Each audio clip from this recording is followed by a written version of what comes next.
دیکھیے اس میں جو کنڈیشن لی گئی ہے ایک بیل بچھڑا اور اس سے متعلق دوسرے جو بڑے جانور ہیں جس میں گائے شامل نہیں ہے، اور اس کے لیے ہر ڈویژن کے تحت پولیس کی چوکیاں بنائی گئی تھیں جس میں یہ دیکھا جا رہا تھا کہ ڈاکٹر کا سرٹیفکیٹ جہاں سے مال خریدا گیا اس مارکیٹ کمیٹی کی رسید اور پوری طریقے سے یہ چیزیں ہو رہی تھیں۔ ابھی آپ نے دیور قدرہ کے علاقے کی جو محبوب نگر میں ہے، وہاں دیور قدرہ سے لوگ جو ہے مویشی کے جو تاجرین ہیں گاڑیوں میں محبوب نگر جانور لا رہے تھے اجازت یافتہ، اور پھر گاڑی میں بھی جس گنجائش جس طریقے سے رکھا جاتا ہے وہ ایک دم بھر بھر کر جیسا بھی نہیں ہوتا، لیکن ان کو راستے میں روکا گیا اور 50-60 لوگ، پہلے تو 1 لاکھ روپے کا مطالبہ کیا گیا، پھر اس کے بعد ان کی مار پیٹ کی گئی اور بدترین طریقے سے ان کا ساتھ جو سلوک کیا گیا۔ نمبر 1۔ دوسرا واقعہ آپ نے امین پور میدک کا ہے۔ اب یہ واقعے میں بھی دیکھیے نہ صرف جو ہے شرپسند جو ہے وہاں اس کو گاڑی کو روکے، بلکہ انہوں نے کھمبے سے باندھ کر مارا۔ غوث قریشی یا کچھ نام ہے ان کا، جو رحمت نگر بورا بنڈے کے رہنے والے ہیں، اور ان کو بدترین طریقے سے، اور وہاں ایک گوشالہ لے گئے۔ گوشالہ کا جو چوکیدار کہہ رہا کہ نہیں، پولیس کے بغیر ہم کسی جانور کو باہر سے لانے نہیں دیں گے، تب اس کو بھی مار پیٹ کی گئی، ڈرائیور کو مار پیٹ کی گئی جو یاقوت پورہ حیدرآباد کا رہنے والا ہے۔ یہ واقعہ ہوا۔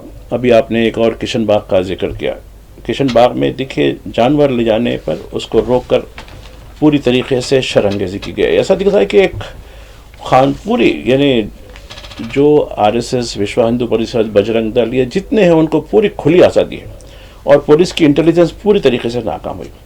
آپ نے ایک خبر کا بھی میلاردوپلی PS کا ذکر کیا جو اخبار میں نہیں ہے کیونکہ رات دیر ہوا ہے، اور اس حد تک شدید واقعہ ہے یہ، شاید وہ کل اخبارات میں اس کی رپورٹ ہوں گی کہ عام تو یہ جو ہے جو جانوروں کے جو باقیات ہوتے ہیں ہڈیاں وغیرہ، یہ کوئی کمپنیوں والے لے لیتے ہیں، وہ کئی ٹرکوں میں ایک کے بعد جا رہے تھے، وہ بہادر پورے سے جو ہاں کمیلا ہے، اس کو گاڑیوں کو روک کر پوری طریقے سے جلا دیا گیا، ان کے ساتھ لوگوں کو بھی جلا دیا گیا۔ اب کئی لوگ زخمی ہیں اس کے اندر، بڑا واقعہ ہوا ہے یہ ہوا۔ اور ایک واقعہ نظام آباد سے آیا ہے۔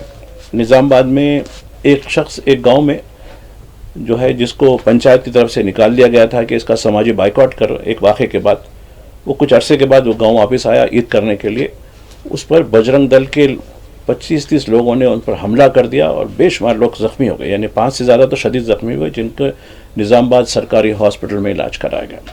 یہ واقعہ یہ کہتے ہیں کہ ریاست میں لا اینڈ آرڈر بالکل ناکام ہو چکا ہے، اور وزارت داخلہ کا جو پورٹ فولیو ہے وہ خود چیف منسٹر کے پاس ہے، اور چیف منسٹر کی اسکولنگ BJP میں ہوئی ہے۔ ان تمام باتوں کو دیکھنے کے بعد ایسا لگتا ہے کہ یقیناً کانگریس کی سرکار ضرور ہے کانگریس کی، لیکن اس کا جو ماخذ ہے کہیں نہ کہیں کس طریقے سے زعفرانی رنگ کے ساتھ ہے۔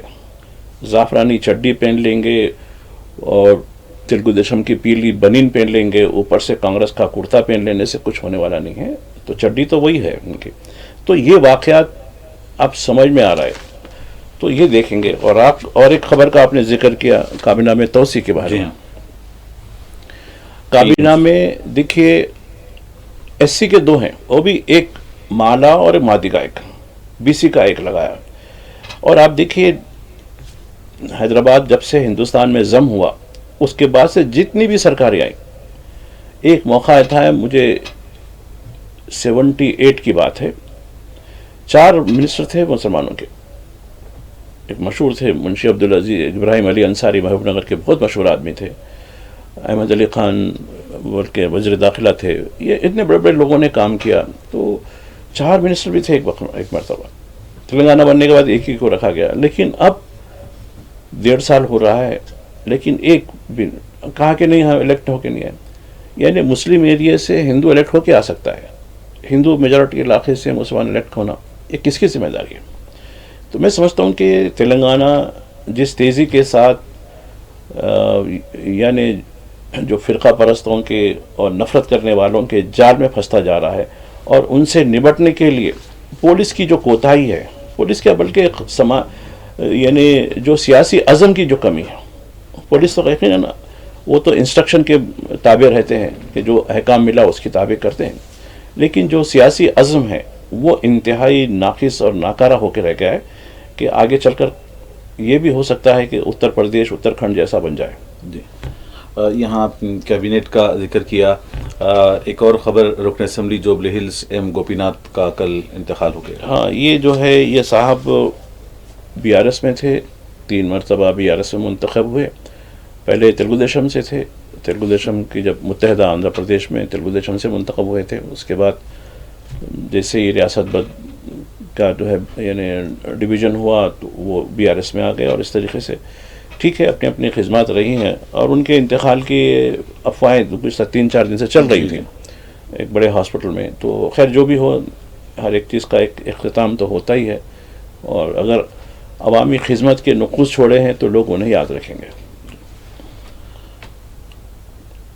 ابھی ہم بات کر رہے تھے کہ جس طریقے سے تلنگانہ میں گو رکشکوں کے نام پر جو تشدد کیا جا رہا ہے, اسی طریقے کے کچھ واقعات دیگر اور ریاستوں میں بھی پیش آئے. متھرا میں عیدگاہ کے قریب گوشت برآمد ہونے پر کشیدگی کا واقعہ, اور پھر آسام اور پھر دیگر ریاستوں میں بھی جو ہے اس طریقے کے واقعات پیش آئے. ہاں دیکھیے یقیناً آسام میں واقعات ہوئے, متھرا میں واقعات ہوا, مہوا میں واقعہ ہوا ہے. کئی علاقوں میں اس طریقے کے کوئی سر مل گیا, کوئی پاؤں مل گیا کسی کا, اس طریقے سے ڈال کر کشیدگی کی جا رہی ہے, اور ایک غنڈہ عناصر کو پوری آزادی دی گئی ہے. دراصل دیکھیے یہ حکومت خود کو ہندوؤں کا محافظ سمجھتی ہے, لیکن یہ ہندوؤں کو بھی روزگار نہیں دے رہی.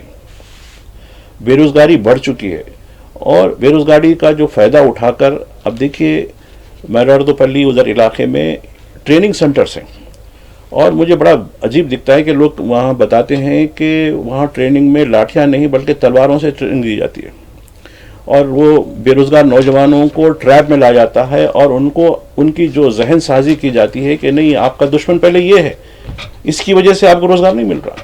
آپ بتائیے کہ کتنے مسلمان کو روزگار مل رہا ہے.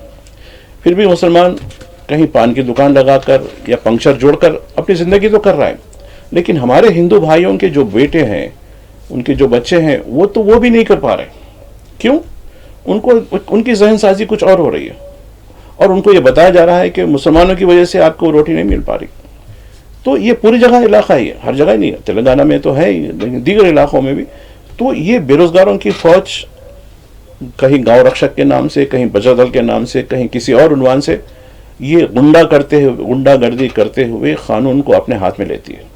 اور دیکھیے جب قانون کے معیارات دوہرے ہو جاتے ہیں تو ملک پوری طریقے سے خانہ جنگی کی طرف چلے جاتا ہے. اور یہ جو ابتدا دکھ رہی ہے مجھے, اگر یہی حالات برقرار رہیں گے تو آگے پھر میں تو کمپیئر نہیں کروں گا کسی دنیا کے کسی اور علاقے سے ہندوستان کا, لیکن پھر بھی میں یہ توقع رکھتا ہوں کہ حکومت چاہے وہ ریاستی حکومتیں ہوں یا مرکز ہو, ہوش کے ناخن لیں.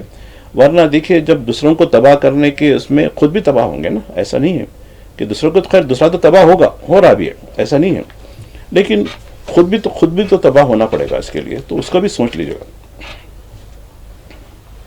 ناظرین, اور جیسا کہ ہم نے کہا کہ راہل گاندھی کا ایک جو بیان ہے الیکشن کمیشن کو لے کر, مہاراشٹرا انتخابات کے اوپر انہوں نے جو بیان دیا تھا, اس پر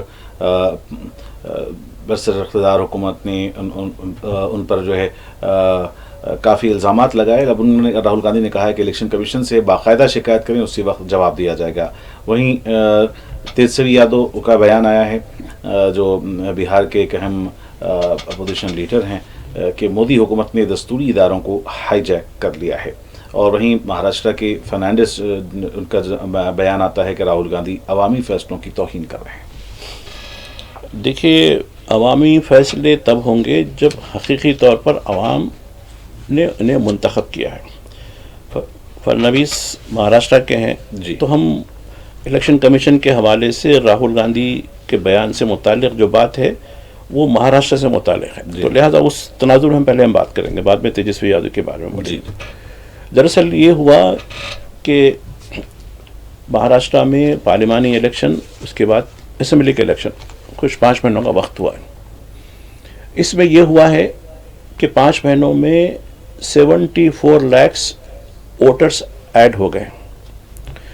ایک شرڈی کا علاقہ ہے, ایک بلڈنگ میں 63,000 ووٹرز, آپ اندازہ لگائیے. جی. پھر الیکشن کمیشن سے جب کہا گیا، اور ایک بات یہ ہوئی کہ اسمبلی کے الیکشن میں جو پولنگ کا وقت تھا 5 بجے ختم تھا، لیکن یہ کہا گیا کہ پولنگ کے وقت جو لوگ پولنگ بوتھ کے احاطے میں رہیں گے ان کو ووٹ دینے کا حق ملے گا، دیا جائے گا. تو 5 بجے سے جو حق دیا گیا وہ 62 لاکھ ووٹرس، کہا کہ نہیں 9 بجے تک چلی. ٹھیک ہے، یہ ہو گیا.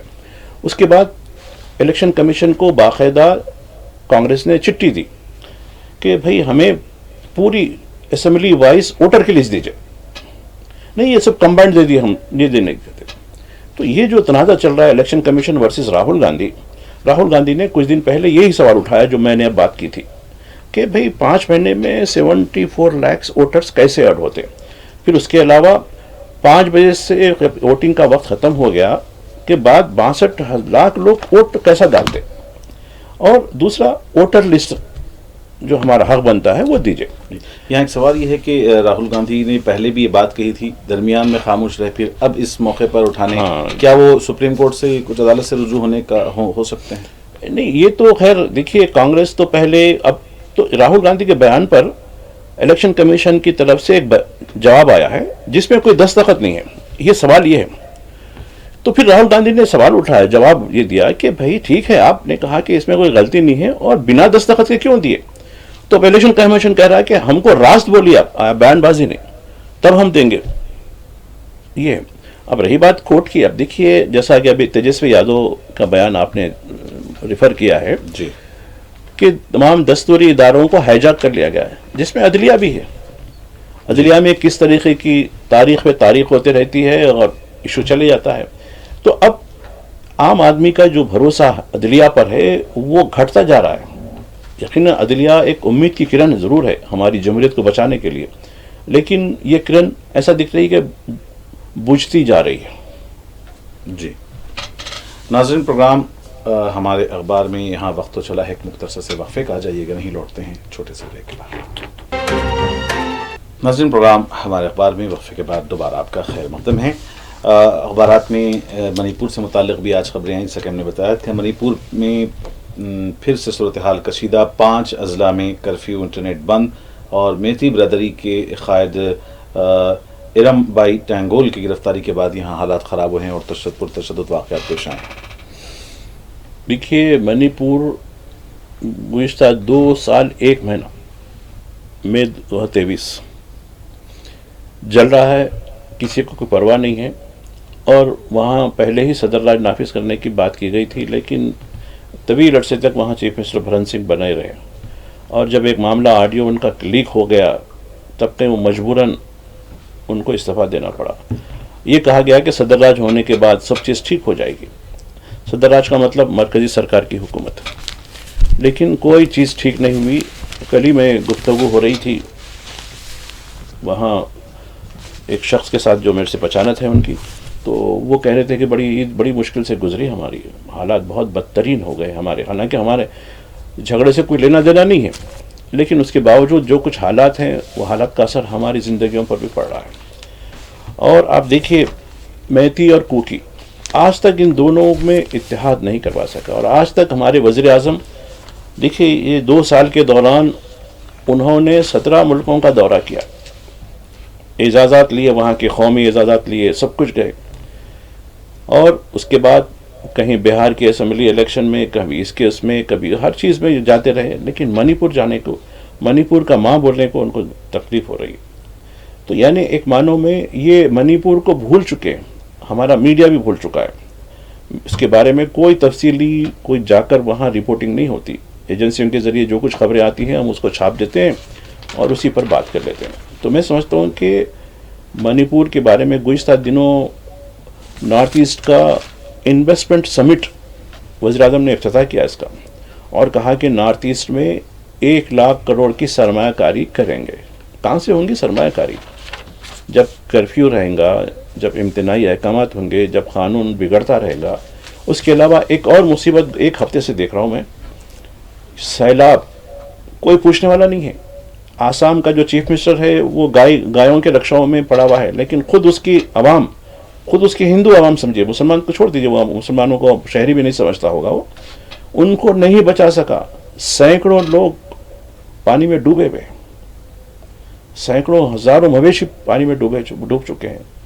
کئی چھوٹے چھوٹے ٹاپو زمین بہہ چکی ہے برہم پتر کی وجہ سے.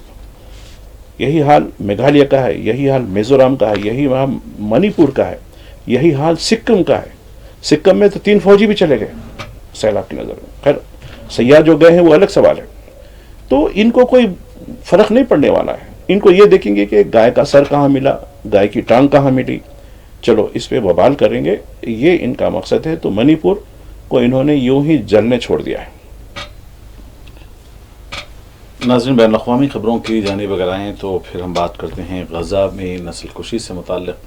تو عید کے موقع پر بھی یہاں پر وہی بدستور وہی صورتحال رہی اور معصوم نہتے بھوکے فلسطینیوں پر گولیاں چلائی جا رہی ہیں, اور خاص طور پر ان لوگوں پر جو قطاروں میں کھڑے ہو کر جو ہے اپنی روٹی کے لیے انتظار کر رہے ہیں, ان کو بھی مارا پیٹ جا رہا ہے. تو کیا کچھ صورتحال ہے غزہ میں فی الحال؟ دیکھیے غزہ کو پوری دنیا بھول چکی ہے اور یہ بتا رہے کہ ان کو چھوڑو, ان کو مرنا ہی ہے, ان کی نسل کشی تو ہونا ہی ہونا ہے. کیونکہ دنیا خالی بیان بازی سے معاملہ حل ہونے والا نہیں ہے, بلکہ ظالم کا ہاتھ پکڑنے کی ضرورت ہوتی ہے. لیکن کسی کے پاس نہ اتنی ہمت ہے, نہ اتنی جرات ہے.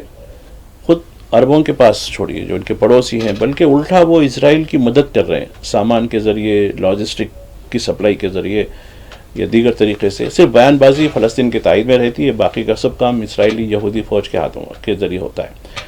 اب رہی بات, چونکہ اب وہاں لوگ اب ملبے میں مختلف چھوٹے چھوٹے کپڑوں کے ٹینٹس میں ادھر ادھر رہ رہے ہیں, چیدہ چیدہ رہ رہے ہیں. تو اب انہوں نے یہ فارمولہ کیا امریکہ اور اسرائیل نے, چلو ہم راشن کے جو ہے کاؤنٹرز قائم کرتے ہیں. تو راشن کا نام سنتے ہی لوگ اکٹھا ہو گئے, تو سب کو ایک ساتھ مارنے میں سہولت ہو گئی. تو گزشتہ 1 ہفتے سے یہ کام ہو رہا ہے.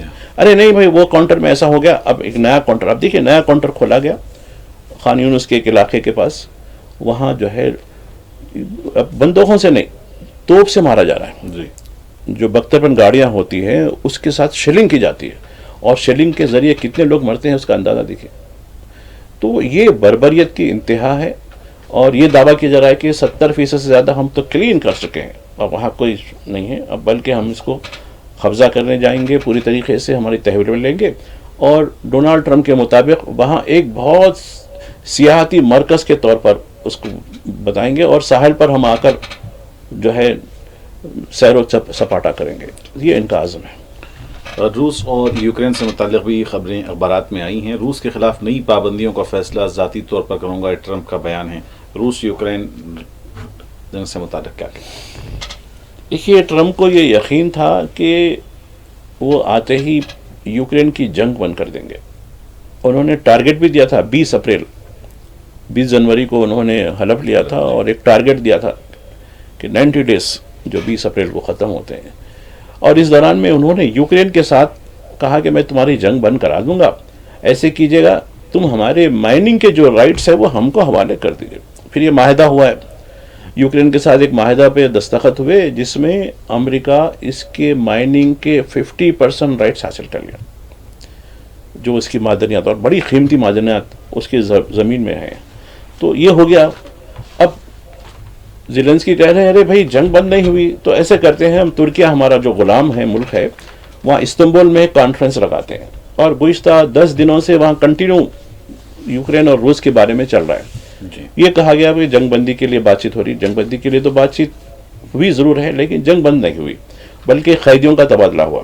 ابھی کل یہ خبر آئی ہے کہ قیدیوں کے ساتھ ساتھ جو فوجی مر چکے ہیں ان کو اب ٹرین کے ذریعے ان کے تابوت لائے جا رہے ہیں. یہ تبادلہ ہو رہا ہے. دیکھیے اور ایک بات, اس دوران میں ٹرمپ اور پوٹن کے درمیان کشیدگی بڑھ چکی ہے. اب کہا کہ پوٹن سمجھنے والا نہیں ہے, فلاں ہے, اور تحدیدات, آپ دیکھیے کتنی تحدیدات لگا دی گئی اس کے اوپر, روس کے اوپر 500 سے زیادہ تحدیدات ہیں. یعنی ہر قسم کی, میڈیکل کی, ادر فیلڈ کی, اس کی آپ لگائیے, ہر چیز کی, فارماسیکل کی, دیگر لاجسٹک کی, کئی قسم کی, یعنی کوئی اس کا تعلق نہیں رکھیں گے. اور امریکہ اعلان کرتا ہے سارے ملک جو ہے جو اس کے غلام ملک ہیں وہ برابر اس پہ عمل کرتے ہیں, جبکہ تحدیدات کا جو معاملہ اگر کسی پہ سینکشنز لگانا ہے تو یونائٹڈ نیشن لگانا چاہیے تھا, تاکہ دوسرے ملک اس پہ فالو کر سکیں. لیکن ایسا نہیں, امریکہ اپنی مرضی سے جس کو, کیونکہ وہ دنیا کا چودھری سمجھتا ہے خود کو. تو اب یہ ہو گیا کہ زیلنسکی کی جو مطلب یوکرین کی فوج نے حالیہ دنوں میں روسی یعنی ہوائی اڈے پر حملہ کیا تھا, جس میں کافی طیارے تلف ہو چکے. اس کے جواب میں روس نے اتنا شدید حملہ کیا اور اس کے ایک بڑے گاؤں پر قبضہ کر لیا جو کیف سے یعنی مشرقی علاقے میں. تو اب یہ جنگ بہت تیزی کے ساتھ آگے بڑھ رہی ہے. جیسے جیسے جنگ بندی کی بات ہو رہی ہے ویسے ویسے جنگ میں مزید شدت پیدا ہوتی جا رہی ہے. لاس اینجلس سے خبریں آ رہی ہیں امیگریشن قوانین کو لے کر کے وہاں پر بڑا مظاہرہ ہوا ہے. دیکھیے, امریکہ کی معاشی ترقی کا سب سے بڑا جو دار و مدار ہے وہ امیگرنٹس کے اوپر ہے. امیگرنٹس کے اوپر جو یعنی تحدیدات, جو سینکشنز یعنی جو رکاوٹیں کھڑا کی گئی ہیں, اس پر وہاں کافی بتایا جا رہا ہے کہ لاس اینجلس میں 2000 سے زیادہ مظاہرین سڑکوں پر نکل آئے اور انہوں نے کئی گاڑیوں کو جلا دیا وہاں. اور وہاں ٹرمپ کے لیے جو ہے ہم نے وہاں جو انٹرنل سیکیورٹی کی جو گارڈز ہوتے ہیں ان کو بھیجا, لیکن کنٹرول نہیں ہو پایا. اس کی بڑی خبر بن کر آئی, پوری دنیا کے بڑے اخباروں میں بھی خبر آئی ہے, پھر ہمارے ملک کے اخباروں میں بھی خبر آئی ہے. وہی دیکھیے مسک کے ساتھ بھی چل رہا ہے ٹرمپ کا. اور اس دوران جو ہے ٹرمپ کے ساتھ تنازع کے درمیان ایلن مسک نے سیاسی پارٹی بنانے کی بھی راہ پر ہیں, یہ بات بھی آ رہی ہے. اب دیکھیے, 2 بزنس مین ہیں یہ, خیر ایک کام کے لیے متحد ہوئے. ایلن مسک نے کافی فنڈنگ کی, کیمپین چلائی ڈونلڈ ٹرمپ کے لیے, لیکن یہ جو مفادات پر مبنی دوستی ہوتی ہے وہ کبھی آگے نہیں چل پاتی. جو دوستی اخلاص, محبت, قربانی اس پر قائم رہتی ہے وہ آگے چل کر کام کرتی ہے. اب یہ دیکھو, یہ سرکاری عہدہ لیے تھے, اب وہ سرکاری عہدہ انہوں نے چھوڑ دیا جی وہاں, یعنی گورننس کا جو عہدہ تھا یعنی اس. اب یہ ہو گیا کہ ٹرمپ کے ساتھ ہو گیا, ٹرمپ ان کے ساتھ انتخاب پر اتر آئے, جس کی وجہ سے انہوں نے ان کی جو کمپنیاں ہیں, ان کی جو کمپنیاں چاہے وہ کار کی کمپنی ہو یا جو کمیونیکیشن کی کمپنی ہو, اس پہ تحدیدات لگا دیں, جس کی وجہ سے ان کی کمپنی کے جو شیئرز 24% ڈاؤن ہو گئے اور اس دوران میں انہیں 16% کا لاس بھی ہو گیا. اب ایک قسم کا نفرت پیدا ہو گئی. کل تک یہ دوستی تھی, لیکن ٹرمپ تو ہندوستان کے دوست ہیں اور ان کا اب دشمن ایلن مسک بن گیا ہے. لیکن ایلن مسک کے والد صاحب ہندوستان کے دورے پہ ہیں, تو ہماری میڈیا, ہماری سرکار ان کو آنکھوں پہ بٹھا رہی ہے, ان کو جو ہے سرخ قالین دے رہی ہے. تو چلتا ہے ہم جو ہے کس طرح کی پرستش کرتے ہیں ہم لوگ. ناظرین, پروگرام ہمارے اخبار اختتامی مراحل میں ہیں. ایک اور خبر ہماری سب اخبار میں آئی ہے, کل اور آج جو ہے یہ مرگ کے موقع پر دمے کی دوا کھلائی جائے, اس پر کیا کہیں؟ آج بھی شاید یہ بھی یہ جو ہے طویل عرصے سے خاندانی نسخہ ہے حیدرآباد کا, ایک فیملی کا, گوڑ فیملی ہے, منتری برادرز کہتے ہیں. یہ لوگ یہ دوا یعنی مفت میں دیتے ہیں. کہا کہ کسی جو ہے جڑی بوٹی کا معاملہ ہے یہ ہے, تو اس پر کافی تنازع ہوا اور اس کی سائنٹیفک ایفرٹ کے اوپر بھی سوال اٹھائے گئے. یہ معاملہ عدالت میں بھی چلا. عدالت نے کہا کہ بھائی دوا کے نام پہ تو آپ یہ نہیں دے سکتے, تو نہیں ہم اس کو پرساد وغیرہ کچھ بھی تو خیر وہ کر لیجیے, مگر آپ میڈیسن کے نام سے. لیکن عام طور پر لوگ یہی ہے کہ میڈیسن ہے, ایک دوا ہے اس کے اندر, تو وہ لحاظ سے ایک عقیدہ ہے, اس سے سائنٹیفکلی اس سے ہوتا ہے. لیکن کئی ڈاکٹرز وغیرہ جو خاص کر جو لنگس کا معاملہ جو ہوتا ہے, چونکہ ٹی بی کے لوگوں کے لیے یہ کام ہوتا ہے سمجھ کے, دور دور سے لوگ بھی آتے ہیں ایک عقیدے کے مطابق. ٹھیک ہے, اس کے لیے سرکار جو بھی مناسب انتظامات کرتی ہے, کافی لوگ آ کے اس سے استفادہ کرتے ہیں. ناظرین, پروگرام ہمارے اخبار کا آج یہیں پر اختتام ہونا چاہتا ہے. آپ کے ماجد صاحب آپ کے مشکور ہیں کہ آج کے اخبارات کے اہم خبروں پر آپ نے اس کا تجزیہ کیا ہے اور سراسری گفتگو کی ہے. پروگرام ہمارے اخبار میں ناظرین آئندہ بھی آپ سے ملاقات ہوتی رہے گی. فی الحال اپنے میزبان محمد حسام الدین متین کو پوری ٹیم کے ساتھ اجازت دیتے ہیں. 4 TV, خدا حافظ.